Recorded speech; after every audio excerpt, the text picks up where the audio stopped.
Bien-aimé, bonjour. Ce matin donc, je voudrais nous emmener dans cette réflexion. Temps de grâce, 179 ans. Combien de temps encore? Le Christ a initié son œuvre de rédemption, la phase finale de celle-ci. Et il y a de ceci 179 ans. Il a commencé cette œuvre. Et il est sous le point certainement de l'achever. Ce matin donc, je nous invite à réfléchir pendant un instant sous cette œuvre que le Christ a initiée dans le ciel. Le texte nous a été lu il y a de cela un instant par Pasteur Félix. Nous allons relire ce texte. Ensuite, nous prierons pour que le Seigneur illumine notre entendement et nous permette de comprendre et de saisir ce qu'il souhaite nous dire à chacun. Le texte nous dit ce qui suit. Apocalypse chapitre 22, verset 10 jusqu'au verset 12. Il me dit, ne scelle point les paroles de la prophétie de ce livre, car le temps est proche. Le verset 11 est particulièrement celui qui nous concerne dans notre réflexion de ce jour. Que celui qui est injuste soit encore injuste. Que celui qui est souillé se souille encore, et que le juste pratique encore la justice, et que celui qui est saint se sanctifie encore. Au verset 12, voici, je viens bientôt, et ma rétribution est avec moi pour rendre à chacun selon ce qu'est son œuvre. 179 ans. Le temps de probation, nous l'avons encore. Je vous invite, avant de réfléchir autour de ce thème, prions le Seigneur. Demandons-lui de nous assister encore en ce jour. Prions ensemble. Éternel, notre Père et notre Dieu, nous sommes heureux de ce privilège que tu nous accordes, de venir ensemble sous cette plateforme, ayant ces moyens technologiques pour que nous puissions rester connectés les uns avec les autres, mais surtout être en lien avec toi, communier avec notre Père et notre Dieu. Nous te rendons grâce pour ta parole. Nous te louerons pour celle-ci. Et nous te louerons de savoir que ton plan est sur le point d'arriver à son terme. Daignes-tu, en ce matin, visiter l'ensemble de tes enfants présents sur cette plateforme, non seulement nous dans ce secteur, mais à travers l'archipel de la Guadeloupe et à travers le monde. Tu visiteras au Père ton peuple. Tu assisteras tes enfants. Tu préserveras au Père par rapport aux intempéries. Tu veilleras à protéger chacun de tes enfants. Nous prions donc pour que tu ouvres nos cœurs. Tu ouvres nos esprits à l'entendement, à la compréhension de ta parole. Que le divin consolateur, l'Esprit Saint soit notre enseignant. Tu prendras le contrôle de la technique. Tu repousseras les forces du mal. Tout ce qui pourrait nous distraire et nous empêcher de percevoir clairement, de recevoir clairement ta parole. Ouvre nos cœurs. Que le divin consolateur soit notre enseignant. Qu'il conduise ce moment lui-même et que tu honores et que tu glorifies ton nom. Nous te prions ainsi et te remercions dans le précieux et glorieux nom de notre Seigneur et Sauveur Jésus. Amen. Le temps de grâce, 179 ans. La question, combien de temps encore? C'est celle que nous nous posons. Voici 179 ans que Jésus a commencé la dernière phase de son ministère dans le ciel. Le texte que nous venons de considérer, le texte que nous venons de lire dans Apocalypse chapitre 22, versets 10 à 12, ce texte nous dépeint une situation particulière dans un temps particulier. En effet, l'apôtre Jean rapporte ici le moment où le temps de probation sera échu. Il nous donne un moment où la grâce, et comme nous disons dans notre jargon, la porte de la grâce sera fermée. Ainsi donc, plus aucune possibilité d'accéder au salut. L'œuvre du Christ sera achevée. Il aura mené à son terme le grand plan du salut. Et ceux qui auront reçu le Christ comme leur Rédempteur seront mis à l'abri, et ceci de manière définitive. Chacun, au moment où le Christ, chacun, au moment où il prononcera ces paroles fatidiques, c'en est fait. Lorsque le Christ prononcera ces paroles, chacun restera dans l'état où ces paroles l'aura trouvé. Plus de possibilité d'accéder au salut. Permettez-moi donc, pendant un court moment, de nous amener à une réflexion sur l'œuvre que le Christ mène maintenant même en notre faveur dans le ciel. Fort de la solennité du temps, notez comment l'apôtre Pierre, à son tour, nous invite à faire preuve de sagesse et de sobriété. Remarquez ce qu'il nous dit dans le livre portant son nom, 1 Pierre chapitre 4, verset 7. Notez ce qu'il nous dit. Pierre nous dit, la fin de toute chose est proche. Soyez donc sages et sobres pour vaquer à la prière. Deux mots importants qu'il utilise dans ce texte, sagesse et sobriété. Bien sûr, ceci devrait nous conduire à la prière, nous emmener à faire de l'œuvre du Christ l'élément principal et primordial de notre existence. Prier en lien avec cette œuvre qu'il mène en notre faveur. Deux mots, disais-je. La sagesse, c'est quoi? La sagesse, c'est la capacité pour un individu de différencier entre le bien et le mal. La sagesse nous donne l'aptitude de faire le distinguo entre ce qui est bien et ce qui est mal. Au fur et à mesure que nous approcherons de la fin de l'histoire de cette terre, les forces du mal chercheront à emmener par tous les moyens la confusion dans les esprits, afin que nous ne distinguions plus ce qui est bien de ce qui est mal. C'est là l'objectif de Satan, la confusion. D'ailleurs, il utilise Babylone, la Babylone mystique, pour emmener la confusion dans ce monde et dans les esprits. Il y a lieu donc pour les enfants de Dieu de recevoir le don de la sagesse pour être en capacité de distinguer le bien du mal. Le deuxième mot utilisé par Pierre est la sobriété. Exercer la maîtrise de soi. Le mot grec sophronéo signifie un esprit alerte et l'abstention de toute forme de toxique. Voilà ce que le mot sobriété veut dire. Maîtrise de soi. Et ceci dans l'abstention de toute forme de toxique qui pourrait en fait dérégler notre faculté à discerner le bien du mal. L'apôtre donc est un peu plus clair. Il nous invite à la sagesse et à la sobriété. L'une des raisons majeures de cette invitation est qu'il ajoute au verset 17 une œuvre solennelle qui se mène à l'heure même où nous parlons dans le ciel. L'apôtre déclare, c'est le moment où le jugement va commencer par la maison de Dieu. Et il poursuit, or si c'est par nous qu'il commence, quelle sera la fin de ceux qui n'obéissent pas à l'évangile de Dieu? Ainsi, nous savons que le jugement préliminaire a commencé depuis tantôt. Cette œuvre a commencé, a été initiée par Jésus dans la phase finale de son ministère.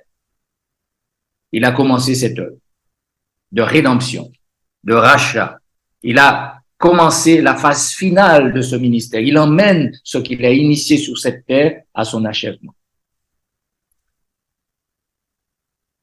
Dans le livre du prophète Ésaïe, au chapitre 55, l'invitation est faite à tous et à chacun. Puisque Jésus a commencé sa phase finale de son ministère, en d'autres termes, si nous faisons le rapprochement avec ce qui se passait en Israël, le jour des expiations, le jour dit du Yom Kippour, si nous faisons cette comparaison, c'était le moment où les enfants de Dieu devaient se mettre à la recherche de Dieu avec plus d'intensité qu'ils ne l'avaient fait jusque-là. Ainsi, le prophète Ésaïe nous invite à faire une chose, chercher l'Éternel pendant qu'il se trouve. Il dit, invoquez-le tandis qu'il est prêt. L'idée est suggérée ici que chercher l'Éternel pendant qu'il se trouve suggère l'idée qu'il y a un moment, il ne se trouvera plus. Invoquez-le tandis qu'il est prêt. Cela suggère qu'il y a un moment, il se sera éloigné. Nous recevons de la plume inspirée qu'il y a un moment où l'Esprit de Dieu quittera la terre. Et à ce moment, les forces du mal auront plein pouvoir sur cette planète Terre. Dieu soit loué. Les enfants de Dieu seront déjà scellés dans la vérité et rien ne pourra les déraciner. lorsque ce moment viendra. Mais en fait, le texte nous dit aujourd'hui, nous pouvons chercher l'Éternel car il peut se trouver aujourd'hui. Nous pouvons l'invoquer à l'heure où nous parlons. Il est tout près de nous et il est prêt à répondre aux attentes de nos cœurs. Il est prêt à répondre aux cris pressants du cœur de chaque âme, de chaque femme. Notez, le prophète ajoute au verset 7 du même chapitre que le méchant abandonne sa voie et l'homme d'iniquité ses pensées, qu'il retourne à l'Éternel. Et notez bien, qui aura pitié de lui, à notre Dieu qui ne se lasse pas de pardonner. Oh, nous pourrions penser à travers cette expression que Dieu ne se lasse pas de pardonner, que le mal continuera de manière éternelle puisqu'il ne se lasse pas de pardonner. Puis-je affirmer, bien-aimé, en ce matin, et je le crois, sur l'autorité de la parole de Dieu, à un moment donné, le pardon ne sera plus accessible. Quand le Christ prononcera ce fatidique c'en est fait. Toute destinée à ce moment sera définitivement scellée. Personne ne pourra plus avoir accès au salut. Tout le monde, chaque individu aura scellé sa destinée, et ceci pour le temps et pour l'éternité. Permettez-moi de brancher mon ordinateur puisque je constate que la batterie est en train de descendre. Le temps pour moi de faire cela et de poursuivre. Ainsi, nous remarquons donc que le pardon divin, à l'heure où nous parlons, est encore accessible. Nous pouvons tous, sans exception, rentrer au bénéfice du pardon de Dieu. Je remercie la sœur Béatrice qui a présenté l'école du sabbat et qui nous a rappelé le psaume 51. Combien ce psaume nous rappelle combien le Dieu du ciel est disposé à pardonner même les fautes les plus, ce que nous pourrions qualifier comme les plus graves. David a en effet, il s'est épanché, il a répandu son âme devant Dieu après ces terribles méfaits avec Bathsheba. Nous remercions Dieu car il est en capacité de pardonner à l'heure même où je vous parle. Le pardon est encore accessible. Qu'il retourne à l'Éternel. Le retour à Dieu, c'est ce qu'il souhaite. Oh, vous savez combien facile il est pour nous de nous éloigner de Dieu. Le Seigneur nous appelle chaque fois que cela se passe. Il nous invite à retourner. Et il est disposé à nous accueillir et à nous pardonner, quel que soit ce que nous aurions pu faire. Dieu ne peut pardonner cependant, Dieu ne peut pardonner les individus dans l'impénitence. Dieu pardonne dans la repentance, non dans l'impénitence. Il faut que nous soyons disposés à reconnaître nos errements et à venir devant Dieu pour les confesser et par sa puissance et par sa grâce les abandonner. Permettez-moi de vous inviter à lire une citation tirée du manuscrit, d'un manuscrit des écrits de la page de la plume inspirée.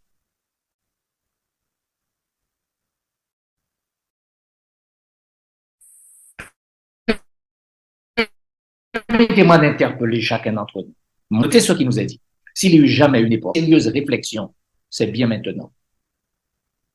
Alors que la piété personnelle est essentielle, on devrait se demander. Et voilà une succession de questions qui nous sont suggérées, de manière à ce que notre jour de Yom Kippour ait du sens.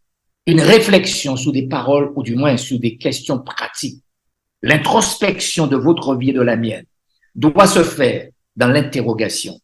Voilà quelques questions qui nous ont suggéré que nous devrions nous poser pendant ce moment. Notez, la première est que suis-je? Que suis-je? Et quelle est ma tâche et ma mission en ce temps particulier? Notez, se poser une question sur sa propre personne. Que suis-je? Et quelle est ma tâche et ma mission en ce temps particulier? Vous conviendrez avec moi, bien-aimés, que nous sommes dans un temps particulier. Et ce temps particulier exige de chacun d'entre nous une attitude particulière. Quelle est ma mission? Que suis-je? L'auteur poursuit dans sa succession de questions. Elle pose la question, avec qui suis-je en train d'œuvrer? Oh, vous savez, le réflexe que nous pourrions avoir de manière instantanée, c'est de dire que nous œuvrons avec Dieu. Mais avant de répondre trop rapidement, faisons de l'introspection, de l'analyse de notre vie en lien avec notre propre réalité. Avec qui suis-je en train d'œuvrer? Avec Christ ou avec l'ennemi? Vous savez, nous pouvons nous tromper nous-mêmes, sombrer dans l'illusion. Vous savez, les Juifs ont sombré dans ce travers. Ils ont pensé servir Dieu, alors qu'en réalité, ils étaient bien éloignés de Dieu. Alors que le Christ était parmi cette nation, alors qu'il est venu chez les siens, nous est-il dit, et les siens ne l'ont pas reçu.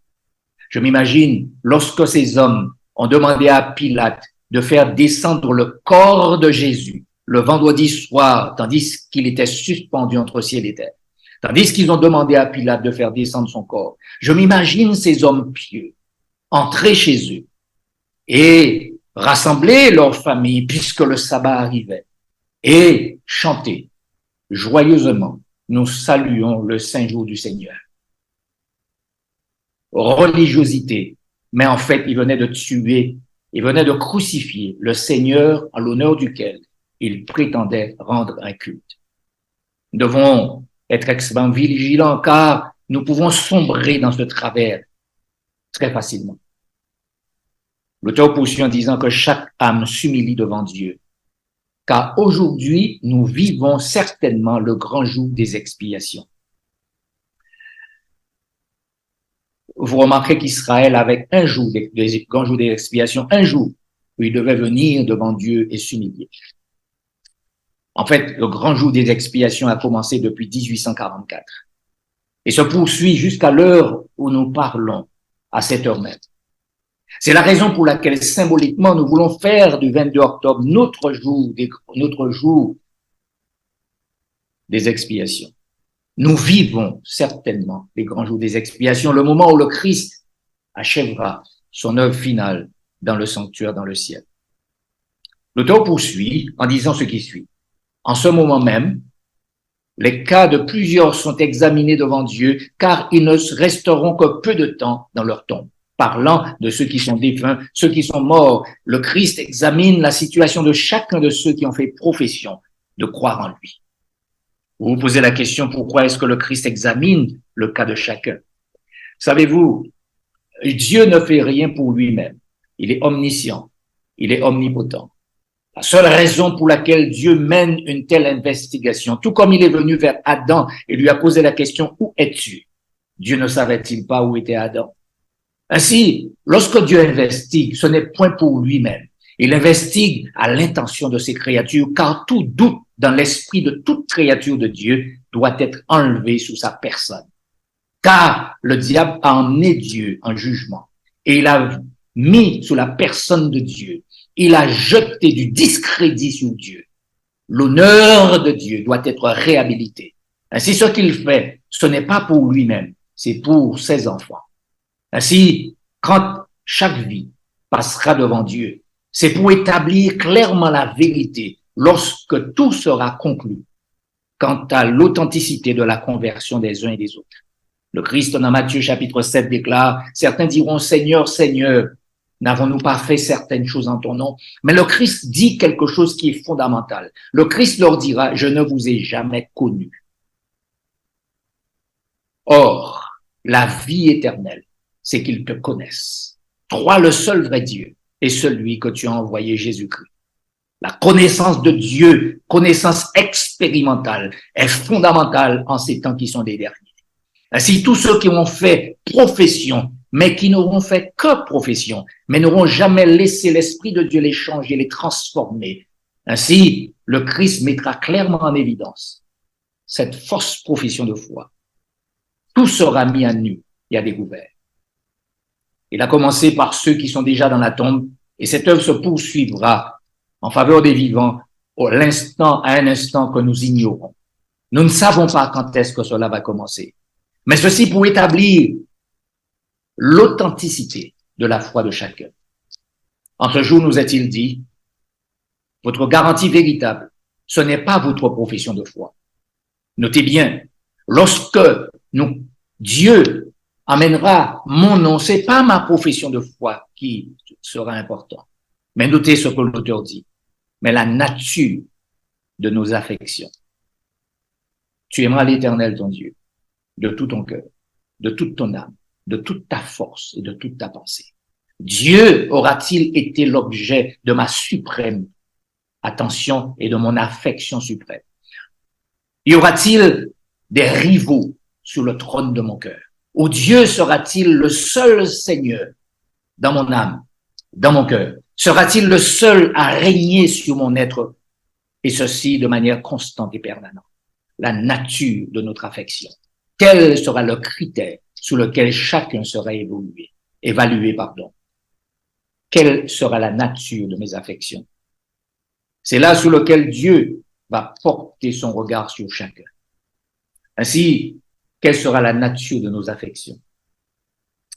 Le texte poursuit, le temple de l'âme est-il purifié?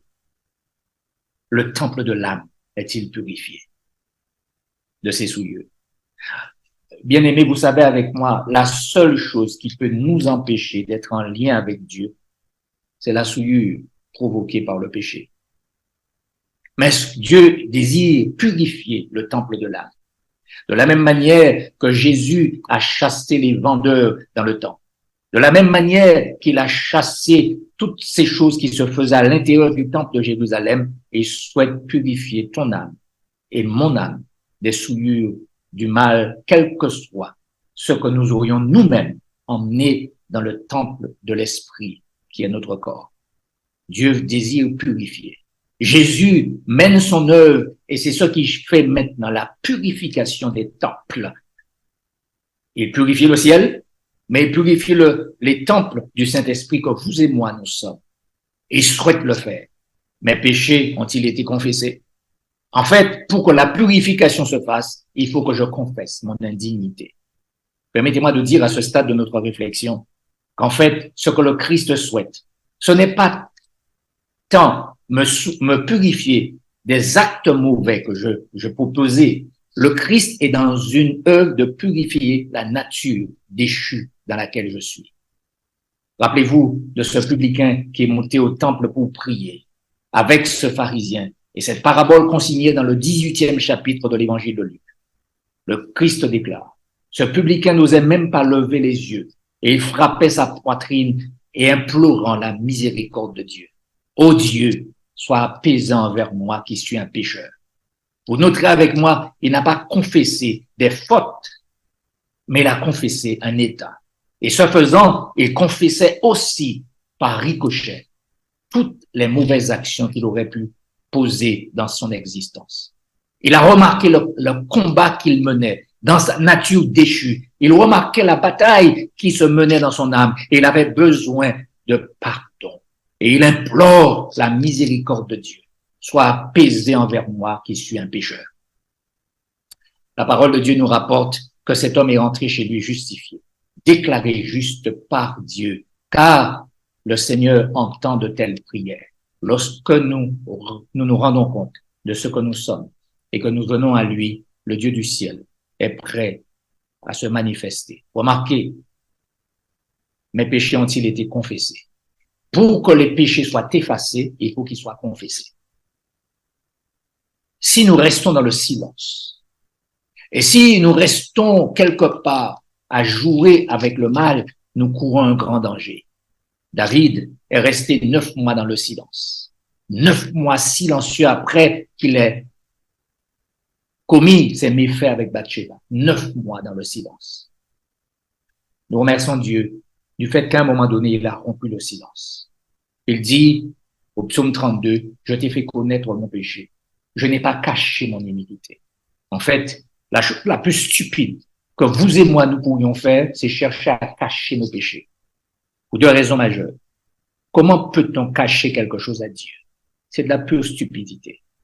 Je ne peux rien cacher à l'Éternel. Tout est à nu et à découvert devant sa face. Et la deuxième raison pour laquelle nous ne devrions jamais chercher à faire cela, c'est que il a fait provision pour tout péché, de quelque nature que ces péchés puissent être. le Dieu du ciel, dit le psalmiste au psaume 130. Et c'est un psaume que j'aime énormément. David dit dans le psaume 130, il affirme que si tu gardais le souvenir des iniquités éternelles, qui pourrait subsister? Si Dieu gardait nos fautes, vos fautes et les miennes, personne. Il pose ici une question rhétorique dont la question est évidente à l'intérieur de la question. Si Dieu gardait les iniquités, personne ne pourrait subsister. Et il ajoute, mais le pardon se trouve auprès de toi afin que tu craignes. J'aime ce texte parce que Dieu ne me montre pas ses muscles, il me montre son cœur. Il ne me montre pas sa puissance, il me montre sa miséricorde, sa disposition à m'accueillir dans la mesure où je reconnais ce que je suis et je reconnais ce que j'ai fait ou ce que je fais. Le Dieu du ciel est en mesure d'accepter ceux qui se repentent et d'effacer leurs péchés. Et David dit clairement, tu as effacé la peine de mon péché parce qu'il l'a reconnu et qu'il l'a confessé. Le drame, c'est que malheureusement, il y a des hommes qui vont garder, des hommes et des femmes qui vont garder à leur compte leur péché, tandis que le Christ achève son œuvre. Il souhaite, bien aimé, que cette œuvre ne s'achève pas avec nous, aucun d'entre nous, gardant à son compte ses propres iniquités. Dieu veut effacer, mais il faut d'abord reconnaître et confesser. Et il effacera à coup sûr. Jésus, c'est dans une œuvre de salut qu'il est. Comme diraient les Anglais, et Jésus est dans un business de salut.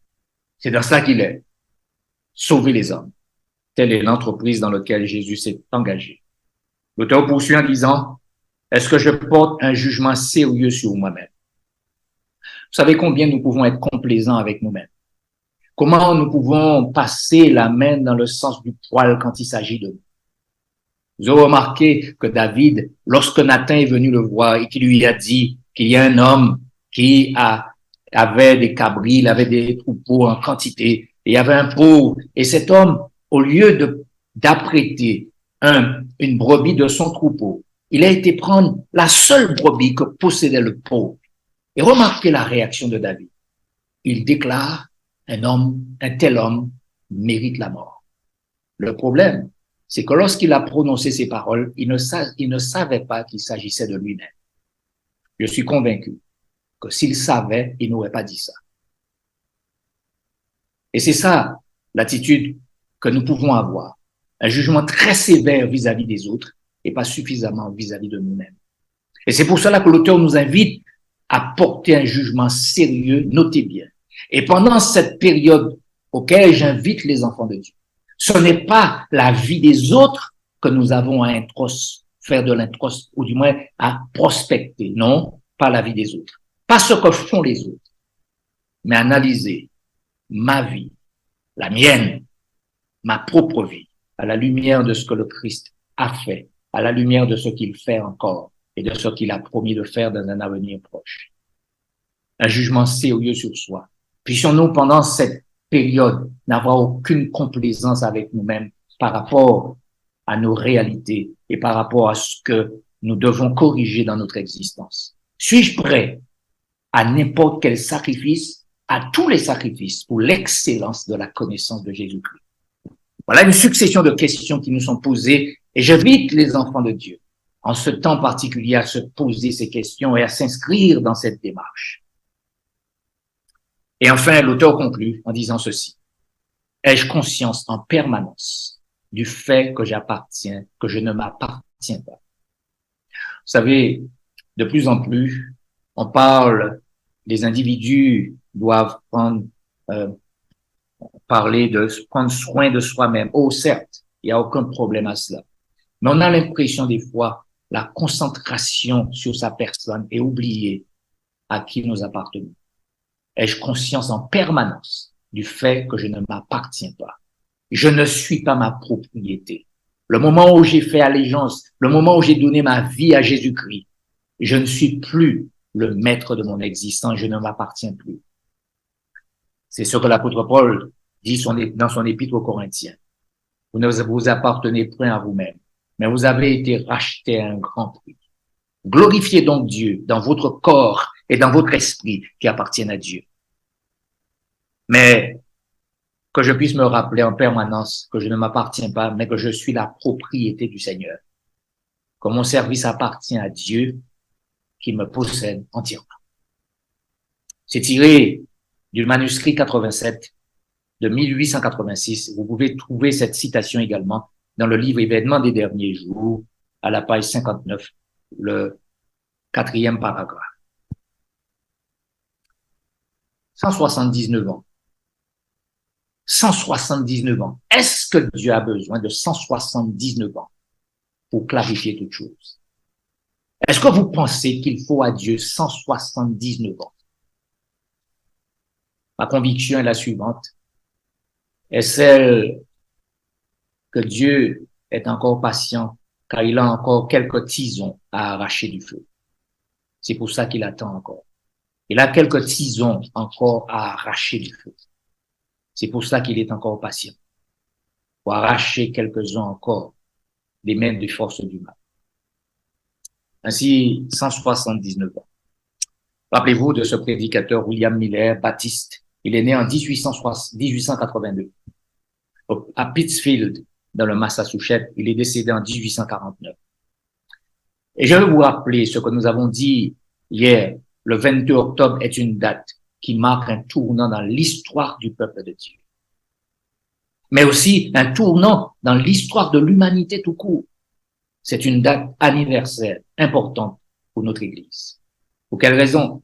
Une date anniversaire que nous avons tendance, malheureusement, je l'ai rappelé hier soir, à oublier trop facilement. Voilà maintenant 179 ans que William Miller et ses associés connurent ce que nous appelons la grande déception ou encore le grand désappointement. Leur déception les a empêchés, pour certains, de découvrir une importante vérité. Centrés comme ils l'étaient sur leur espérance déçue, ils ne pouvaient pas voir par la foi, une foi fondée sur la révélation de la Bible, Jésus achevant son œuvre de salut. En effet, le Christ débutait à cette date, 1844. À cette date, il entamait la phase finale de son œuvre expiatoire en faveur de son Église avant l'élimination définitive du péché dans l'univers. Il commençait sa phase finale de son ministère. Le texte sur lequel les millérites se sont fondés est bien sûr ce texte tiré dans Daniel chapitre 8, verset 14. 2300 soirs et matins, puis le sanctuaire sera purifié. Ce texte est le fondement de l'histoire de notre Église. L'Église adventiste du 7e jour est fondée sous ce texte prophétique. 2300 soirs et matins, puis le sanctuaire sera purifié. En d'autres termes, Dieu nous invite à réaliser que Jésus va finir l'œuvre d'effacement du péché, tout ce qui sera confessé. Savez-vous, beaucoup de personnes ont une crainte du jugement préliminaire. On a peur lorsqu'ils entendent parler de jugement. Mais savez-vous pourquoi? Je vous renvoie au 16e chapitre du livre de Lévitique. Il y a un facteur que nous trouvons dans Lévitique chapitre 16. Il y a quelque chose qui revient et ça devrait attirer votre attention, attirer mon attention. Remarquez donc, dans Lévitique, la question de sang traverse le jour du Yom Kippur. Le sang. Permettez-moi de vous dire que si nous entrons dans le sanctuaire, privés de sang, le sang rédempteur de l'agneau de Dieu qui ôte les péchés du monde, nous rencontrons directement la loi de Dieu. Et vous savez avec moi que personne n'a jamais été en mesure, malgré toutes les bonnes intentions que des hommes ont formulées, il n'y a qu'une seule personne qui a réussi à se mesurer à la loi de Dieu. Et c'est celui qui emmène son sang rédempteur pour nous permettre d'être réhabilités devant la face de Dieu. Ainsi, ceux qui entrent dans le sanctuaire, privés du sang de l'agneau, ne peuvent que rencontrer la loi de Dieu. Et ils ne pourront pas y faire face. Je prie Dieu pour que vous et moi, en ce moment particulier, nous puissions expérimenter le pouvoir de la grâce de Dieu, le pouvoir du sang rédempteur de Jésus-Christ dans votre vie et dans la mienne. Puisse le Seigneur nous visiter à un point où notre âme régénérée, nous puissions partir avec une disposition différente de servir Dieu de toute la force de notre être, de l'aimer par-dessus tout, car il nous a aimé le premier. La seule façon que nous pouvons aimer Dieu, l'amour, il est contagieux. Seul le contact avec l'œuvre de Dieu, seul le contact avec le Christ peut nous permettre d'aimer comme il a aimé. Il nous a aimé le premier. C'est pour ça que nous pouvons l'aimer en retour. Je conclurai cette réflexion des bien en vous disant ceci. Je conclurai avec une autre citation. Et cette citation me tient particulièrement à cœur. Écoutez ce qui est dit. Lorsque les Israélites expérimentaient le jour du Yom Kippour, on voit par là que les cérémonies du tabernacle, comme celle du temple qui le remplaça, inculquaient jour après jour aux enfants d'Israël les grandes vérités se rattachant à la mort et au ministère de Jésus-Christ. Ainsi, tout ce qui se passait dans le sanctuaire n'avait qu'un seul objectif, c'est de les emmener à découvrir l'agneau de Dieu qui ôte les péchés du monde. Mais ce qui particulièrement retient mon attention dans la deuxième partie de cette citation est ce qui suit. Une fois l'an, remarquez bien, une fois l'an, tous les esprits se portaient sous le dénouement du grand conflit entre Christ et Satan. Une fois l'an, Dieu menait devant les yeux de ses enfants. Tous les esprits devaient se porter sous le dénouement final du conflit entre le Christ et Satan. Dieu menait devant ses enfants le triomphe final de la justice, le triomphe final de la vérité, le triomphe final de la miséricorde. Chaque année, il présentait devant les yeux de ses enfants cette réalité pour leur permettre de tenir bon et de rester attachés à Dieu jusqu'au bout. Ainsi, notez, l'auteur conclut en disant ce qui suit. La purification totale et définitive de l'univers par la disparition éternelle du péché des pécheurs. L'heure vient où Jésus, dans le ciel, achève son œuvre expiatoire. Je prie Dieu pour que vous et moi passions du 22 octobre, date anniversaire, de l'entrée de Jésus dans la phase finale de son ministère. Puissions-nous faire de ce moment, une fois l'an, que nos esprits se portent sous le dénouement final du grand conflit entre le Christ et Satan. Et remarquons que dans le livre de l'Apocalypse, le triomphe est assuré. Les enfants de Dieu, ceux qui reconnaissent ce qu'ils sont et qui viennent à Jésus pour que ce dernier, à l'instar de ce publicain, reconnaissant notre nature déchue, confessant notre nature, puisse, bien aimé, reconnaître que Dieu, il est disposé à faire pour vous et pour moi au-delà de ce que nous pouvons demander ou penser. Ce matin, je voudrais prier avec chacun d'entre nous, alors que nous arrivons à la conclusion de cette réflexion. Je voudrais que nous prions. Et je voudrais nous inviter ce soir, avant le coucher du soleil, que nous puissions nous retrouver pour commencer ensemble ce jour de Yom Kippour. Je vous invite à bien vous restaurer pendant les heures sacrées du sabbat, à vous tourner vers Dieu, à continuer à prier. Mais faites de ce jour un jour de jeûne, de prière et d'introspection, d'analyse de votre vie, tandis que chacun d'entre nous le faisons. Et qu'en famille, vous puissiez passer le 22 octobre ensemble avec vos familles, avec vos enfants, et que tous orientent leurs pensées sur le triomphe final de Jésus-Christ, le triomphe du Christ sur les forces du mal. Puisse Dieu vous accorder sa grâce. Puisse-t-il nous accorder son soutien. Puissions-nous faire réellement une expérience profonde avec Dieu pendant ce moment. Demandons-lui de nous visiter par son esprit. Demandons-lui de nous accorder une visitation spéciale. Quels sont ceux et celles qui souhaiteraient demander à Dieu de les visiter pendant ce moment et qui feront tout ce qui dépend d'eux pour expérimenter une grâce spéciale de sa part? Oh, je vois qu'il y a des mains qui se lèvent.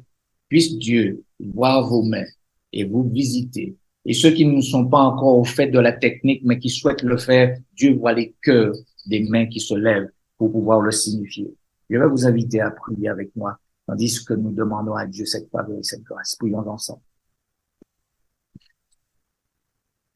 Notre Père et notre Dieu, tu nous invites en ce matin à nous tourner là où notre grand prêtre se trouve, notre divin Seigneur et Sauveur Jésus.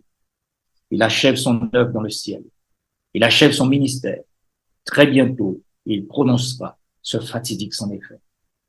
Seigneur, nous te louerons parce que il a consenti ce que personne d'autre ne pouvait consentir en notre faveur. Il a accepté le châtiment qui était notre châtiment. Et ceci afin de nous donner la vie qui est sa vie. Nous te bénissons, Père. Nous te rendons grâce de ce que Jésus a fait et de ce qu'il continue à faire en notre faveur. Il est assis à la droite de la majesté divine. Et Seigneur, nous te louerons parce qu'il élève en notre faveur, en faveur de chacun, ses mains percées devant ta face, implorant ta grâce en notre faveur. Puissions-nous chacun, Seigneur, être concernés par la destinée de notre âme. Puissions-nous être intéressés par notre propre salut, tandis qu'il l'est ô combien profondément. Bénis chacun de tes enfants qui ont manifesté le désir d'être visités d'en haut. Seigneur, que ton esprit visite les familles, que ton esprit visite les cœurs, et que, Père, chacun d'entre nous, notre âme ouverte devant toi comme un livre, nous puissions ouvrir nos cœurs, et comme David, que nous puissions, ô Père, réaliser que le Dieu du ciel est disposé à faire du bien à chacun. Puissions-nous tourner nos pensées, non vers les autres, mais Père, en ce moment particulier, il s'agit de notre âme. Aide-nous à nous tourner vers toi, personnellement, et expérimenter ta grâce, expérimenter ta puissance. Merci d'entendre, merci de pardonner, merci de diriger, merci de fortifier. Nous te prions ainsi, Père. Nous te remercions dans le précieux et glorieux nom de notre Seigneur et Sauveur Jésus-Christ. Amen. Amen.